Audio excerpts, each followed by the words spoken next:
Baik, kembali lagi di maskapai kami. Harap pakai sabuk pengaman ya. Kita lanjut ke rasa takut gitu ya. Jadi rasa takut kita kalau nggak pakai jilbab takut dosa, takut nanti dinilai di masyarakat begini begono-begono gitu ya kan. Dan apalah itu semua pandangan itu ya yang membuat kita jadi stres, kita nggak bisa menjadi diri sendiri gitu ya kan.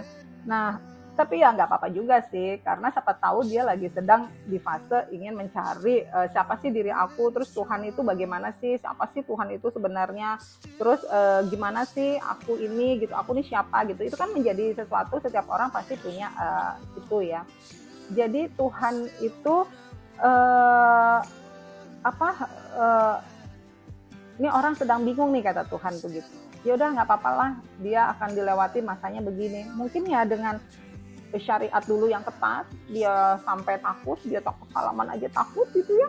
Terus jilbabnya tuh sampai panjang gitu, sampai nggak kelihatan banget. Ngelihat orang aja begini. Terus nyindir ya, kayaknya gue deh itu. Nah, jadi setelah dia mungkin dapat pengetahuan dan akhirnya dia mencari terus, akhirnya tahu gitu ya, ternyata untuk menjadi sesuatu yang baik itu ya nggak harus seperti itu juga. Ya dia menemukan ruang kesadaran gitu ya untuk bagaimana sih cara dia berperilaku. Kan yang penting bukan masalah ditutupnya semuanya, yang penting hatinya yang ditutup ya nggak sih. Dan kita tuh bisa menyesuaikan diri dalam berbagai kondisi gitu.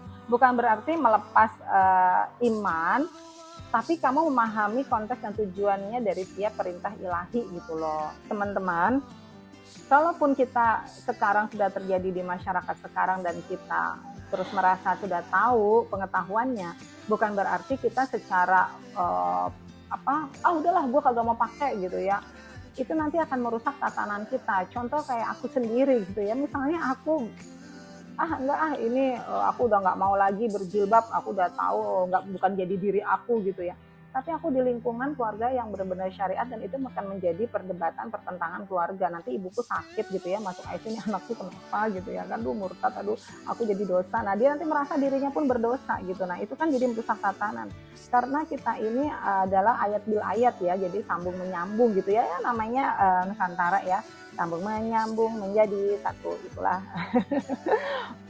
Di sini pun di ayat pun ada yang untuk keseimbangannya gitu ya kan. Janganlah membuat kerusakan di muka bumi. Nah, setelah Allah memperbaikinya itu di Al-A'raf 56. Artinya agama itu bukan untuk menciptakan ketegangan sosial kok, tapi menata agar kehidupan tetap damai gitu ya. Menutup aurat dengan hati yang sombong itu juga bentuk kerusakan halus, sedangkan berpakaian sederhana dengan hati yang lembut adalah perbaikan yang nyata gitu kan. Tentang uh, keseimbangan gitu ya kan. Jadi kalau aku sebutin dalam ayat tuh gini, pokoknya ayat tentang menutup aurat itu ada di An-Nur 31 ya. Kemudian diimbangi dengan ayat yang tidak berlebihan dan tidak membuat kerusakan itu di A'raf 56. Kemudian tadi juga ada di Al-Ahzab kan, itu untuk menutupi aurat, karena menutup aurat ini tuh hanya beberapa ayat gitu loh. Kemudian dikuatkan lagi dengan tentang ayat berlaku lembut dan seimbang tuh di Al-Furqan ada 67. Terus kemudian juga tentang takwa dan keindahan batil ada di Ar-Araf 26. Pakaian takwa itu adalah pakaian yang lebih baik kan gitu. Jadi puncak hijab itu bukan kain di kepala, tapi kesadaran di dada gitu loh. Pakaian terbaik bukan yang menutup tubuh saja, tapi yang membungkus hati dengan hikmah. Dulu ya aku ya memang takut ya, gimana gitu, takut dosa, pokoknya rajin lah gitu ya. Ya sekarang aku berhijab itu ya karena sadar aja. Mungkin dulu aku berpakaiannya karena aturan, kini aku menata diri itu dengan cinta gitu ya. Karena setiap ayat tuh bukan untuk membatasi langkahku sih, tapi untuk menuntunku menata langkah dengan lembut. Jadi ayat bil ayat itu adalah cinta bil cinta.